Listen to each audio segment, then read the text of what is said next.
오는 4월 10일 국회의원 선거를 앞두고 유권자들의 올바른 선택에 보탬이 되기 위해서 각 선거구별 후보자들 차례로 만나보고 있습니다. 이번 시간 동남을 선거구에 출마한 무소속 김성환 후보 만나보겠습니다. 어서 오십시오. 네, 안녕하세요. 반갑습니다.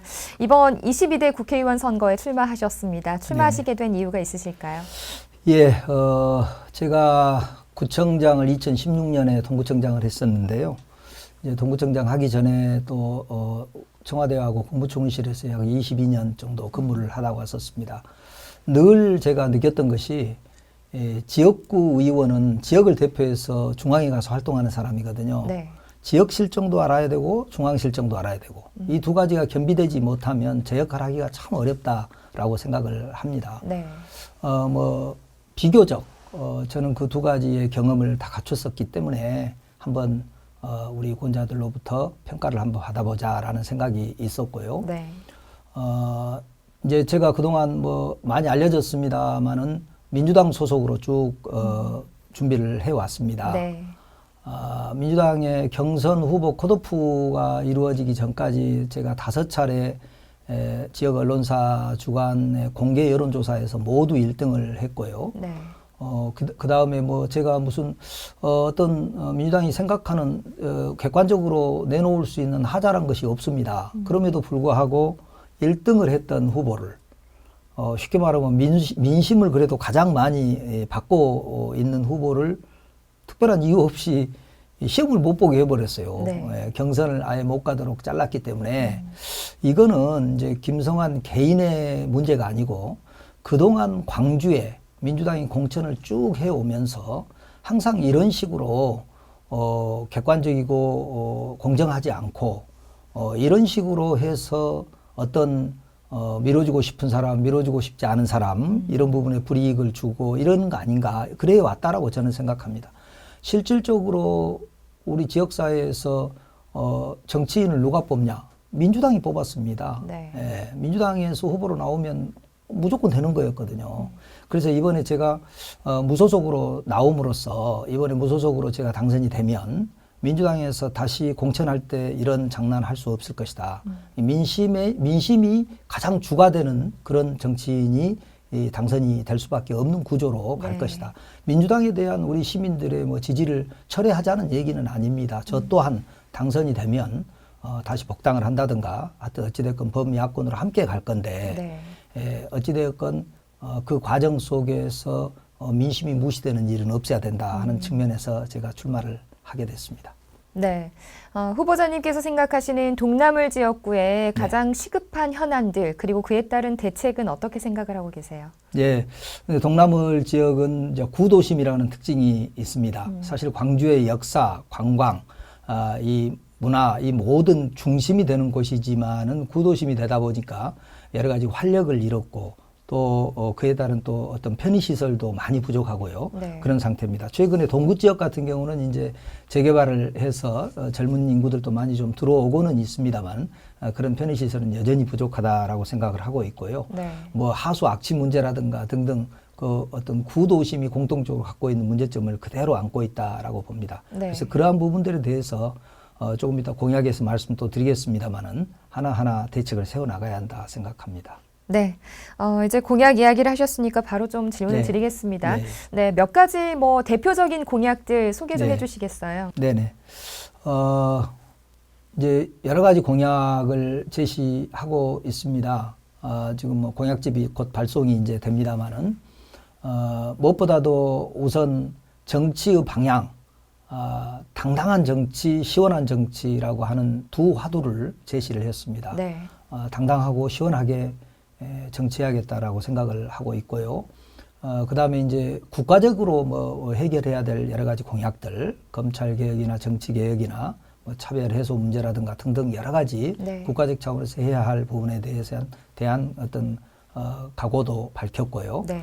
이제 관심이 있는 것은 이제 우리 지역 또 사업들이고 지역 발전을 위한 공약일 텐데요. 네. 아까 이제 우리 원도심, 구도심, 동남을 지역이 구도심이기 때문에 성장이 조금 침체되어 있다는 말씀드렸는데 이걸 활성화시키기 위해서 어떤 디지털 산업이나 온라인 산업이나 이런 부분들을 기존의 동남을 지역의 여러 분야의 특성과 잘 믹스해서 네. 새로운 성장 동력을 찾게 해야 된다. 네. 그것이 제1의 저는 공약입니다. 네. 뭐 구체적으로 들어가면 예를 들어서 충장로 원도심이라든가 전통시장이라든가 이런 것을 디지털 상권화 한다든가 이런 이제 내용들이죠. 그렇게 해서 실질적으로 수요층 자체를 전국을 상대로 뭐 네. 필요하면 세계를 상대로 우리가 온라인을 통해서 수요층을 확보할 수 있는 네. 그런 방향으로 나가야 된다라고 생각을 하고 있고요. 뭐 그에 이제 아까 요즘 이제 특히 동부 지역 같은 경우에 이렇게 젊은 인구들이 많이 들어왔거든요. 네. 교육에 관심이 굉장히 높아졌습니다. 네.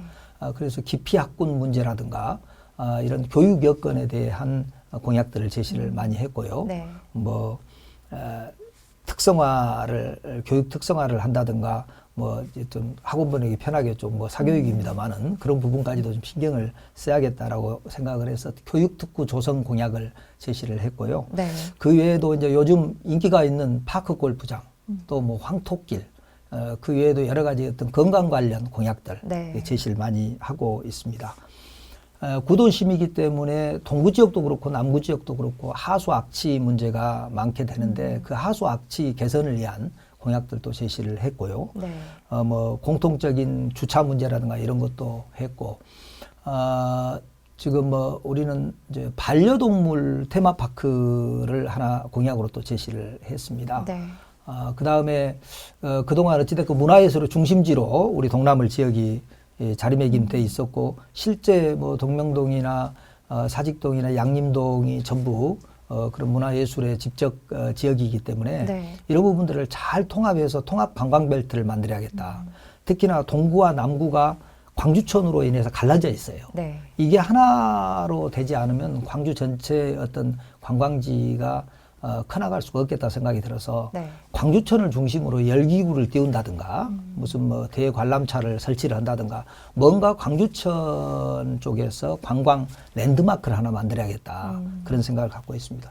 요즘 뭐 케이블카 얘기도 많이 나옵니다만은 그런 부분에 대해서는 직접적으로 언급은 제가 하지 않았으면 다른 어떤 관광 랜드마크를 제시를 하고 있고요. 그 다음에 이제 뭐 계림동 마사회 주변 어떤 그 생활 여건이라든가 또 저쪽에 지하철 화순 연장 문제라든가 이런 부분에 대한 개선도 대안을 제시하고 있고요.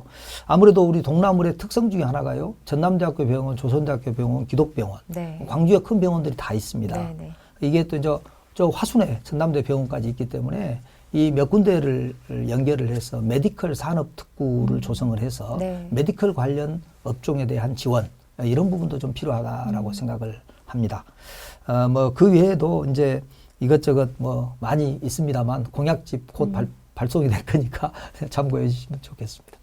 네, 다양한 대표 공약들 말씀을 해주셨는데 행정안전부에서 지난해 지역 안전지수를 발표를 했습니다. 광주 동구가 교통사고와 범죄가 4등급이었고 자살과 생활안전이 3등급으로 나왔습니다. 예. 굉장히 좀 위험한 도시다라는 이런 생각이 드는데 이에 따른 어떤 대책들이 좀 필요하다고 생각을 하시나요? 예, 구도심에서 오는 그런 특성들을 아직 벗어나지 못하고 있기 때문에 생긴 네. 문제라고 생각합니다. 네. 우선 외적으로는 지속적으로 이런 위협 요인을 제거해 나가는 일에 아주 우리가 신경 많이 써야 된다라고 생각을 합니다. 예를 네. 들어서 어두운 골목길을 밝게 한다든가 도로를 좀 확충을 해가지고 이런 어떤 아까 교통사고부터 이런 어떤 위험 요인을 감소한다든가 네. 이런 외적 성장 부분에 신경을 또 많이 써야 되고 이에 더불어서 내적으로도 지금 우리 동구 지역 같은 경우 이제 고연령층들이 많이 계시고 네. 요즘은 특히 이제 혼자 이렇게 사시는 독거 세대가 많지 않습니까? 네, 네. 이런 부분에 대해서 내적 정신건강 문제라든가 이런 것도 신경을 많이 써야 된다고 봅니다. 제가 과거에 구청장 할 때 막 시작하다가 나왔는데 이제 중독센터라고 하는 게 있습니다. 네. 현재도 기존에도 있었고요. 네, 네. 근데 그게 그렇게까지 뭐 활성화되지를 못하고 아마 구청장인 저도 그 중독센터가 있는지 한참 지나서 알 정도로 그렇게 이제 위탁을 하다 보니까 네네. 그 구청의 영역에서 아예 벗어나서 네네. 이렇게 있었습니다. 그래서 이제 그러한 센터들의 기능을 많이 활성화해서 우리 국민들의 정신건강 부분을 굉장히 좀 케어하는 그런 네. 기관으로도 자리매김할 필요가 있다라고 생각을 합니다. 네, 구도심에 따른 결과라 외적으로는 시설 개선을 좀 해야 되고 또 내적으로는 정신 건강을 위한 시설이 필요하다라는 예. 이런 말씀 해주셨습니다. 예. 이제 동구하면 또 금남로와 충장로 빼놓을 수 없잖아요. 네네. 아무래도 이제 충장 상권이 많이 무너졌다 이런 이야기도 네네. 많이 있는데 특히나 이제 대형 복합 쇼핑몰이 생기게 되면 네. 지금 이 몰락한 충장 상권이 더욱더 쇠퇴하는 게 아니냐 이런 예. 지적도 있습니다. 예. 특히나 광주시에서는 이 복합 쇼핑몰을 추진하는 과정에서 예. 상인들과의 대화가 부족했다라는 예. 이런 상인들의 이야기도 있었는데요. 예. 여기에 대해서는 좀 어떻게 생각을 하시나요? 예, 그 복합 쇼핑몰의 개념 문제부터 사실은 많이 소통을 했어야 된다고 생각합니다. 시에서. 복합 쇼핑몰이라고 하는 것은 쇼핑의 기능도 있고 네. 뭐 거기에 어떤 휴식의 기능도 있고 재미의 기능도 있고 실제 지금 복합 쇼핑몰이 여러 가지 호텔 사업부터 지금 다 같이 들어가는 거거든요. 네네. 그래서 이제 과연 어느 것에 포커스를 둔 복합 쇼핑몰을 하려고 하는 건지조차도 사실 지금 소통이 제대로 안 되고 있거든요. 네. 그러다 보면 우선 우리 충장로 같은 경우는 아무래도 이제 쇼핑에 중점이 돼 있는 부분인데 무조건 새로운 어떤 쇼핑몰이 만들어지게 되면 실제 기존 상권들이 타격을 입는 것은 당연한 겁니다. 시에서도 그렇고 우리 구에서도 그렇고 수요자층과 계속해서 소통해야 한다고 봅니다. 네. 그래서 충장 상권이 나름대로 지금 지어지고 있는 새로운 형태의 복합 쇼핑몰보다 더 갖고 있는 그 어떤 특성 부분을 살릴 수 있는 그런 노력들이 가치 투자가 이루어져야 된다라고 생각을 합니다. 예. 네. 동구 인구가 2020년 10만 명을 넘어섰고 올해 2월 기준으로는 10만 7천여 명에 이르고 있습니다. 이런 결과에 반해서 행정안전부의 인구 감소 관심 지역으로 광주 동구가 또 광주에서는 유일하게 지정이 돼 있는데 아무래도 이제 장기적인 인구 유입 대책이 좀 필요해 보입니다. 어떻게 생각을 하고 계시나요?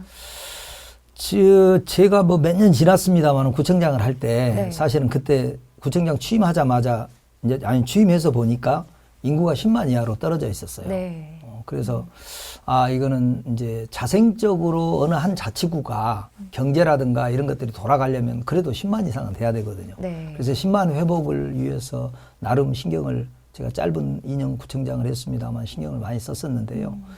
그때 이제 재개발 그동안 10년, 15년 이렇게 묵혀있던 재개발들 네. 2년 사이에 굉장히 많이 강하게 추진을 했었고요. 실제 착공도 몇 군데가 2년 사이에 이루어졌었고요. 그 다음에 저기 성교지구, 내남지구, 용산지구 이런 새로운 이제 택지 개발도 그때 막혀있던 것들 본격적으로 개발을 하고 그랬거든요. 네.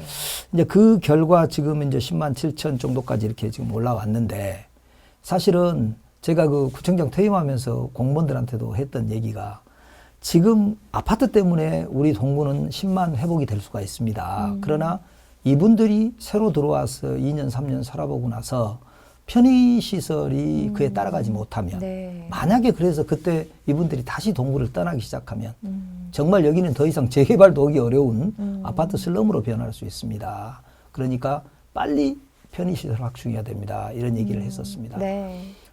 특히나 결과론적으로 젊은 인구가 지금 많이 왔거든요. 네. 이에 따른 여러 가지 교육 여건이라든가 편의시설들 빨리 확충해야 된다. 저는 그렇게 생각합니다. 이게 아파트가라는 게 보통 한 2년, 3년 살면은 그 다음에 뭐 이렇게 전세입자도 바뀌고 그러잖아요. 네. 텀이란 게 그렇게 시간이 많지 않아요. 그래서 지금이 정말 적기임과 동시에 이제 한계치에 왔다. 지금 빨리 편의시설들도 보강해야 된다라고 생각합니다. 네, 장기적인 인구 유입 대책으로 시설 개선과 그리고 교육 여건 개선 이렇게 말씀을 해주셨습니다. 후보자님 이제 끝으로 지역민들께 한 말씀 전해주시죠. 예, 제가 선거운동하면서 이제 이렇게 좀 돌아다녀 보니까요. 윤석열 심판을 위해서 민주당에 힘 실어줘야 된다라고 말씀하신 분이 뭐 많지는 않습니다만 아직도 종종 있으셔요. 꼭 그분들께 말씀 한번 드리고 싶습니다. 윤석열 심판을 위해서 어느 그 유튜버 백운기 기자님인가 그분 유튜브에 보면 국민의힘만 아니면 된다라는 유튜브가 돌아다니는데요. 사실은 범야권이 힘을 모아서 또 앞으로 어떤 야권의 정권 회복이라든가 이런 것도 함께 노력해야 됩니다. 그래서 사실 민주당이 아니라 할지라도 무소속이 됐건 기타 뭐 조국 당이 됐든 어디든 다 이 범야권이라고 저는 보거든요. 그래서 오로지 민주당만 보고 무소속은 아예 이게 보지 않는 분들이 종종 계셔서 뭐 많이 바뀌었습니다만은 그런 분들이 계셔서 꼭 부탁드리고 싶습니다. 넓게 봐주시기를 부탁을 드리고 그 다음에 행동할 수 있는 정치인이 필요하다고 봅니다. 저는 작년에도 윤석열 심판을 위한 우리 호남의 분위기가 형성됐을 때 삭발을 하면서 저항하고 했습니다. 행동할 수 있는 정치인에게 관심 주시기를 부탁드립니다. 네, 후보자님 오늘 말씀 잘 들었습니다. 고맙습니다. 네, 감사합니다.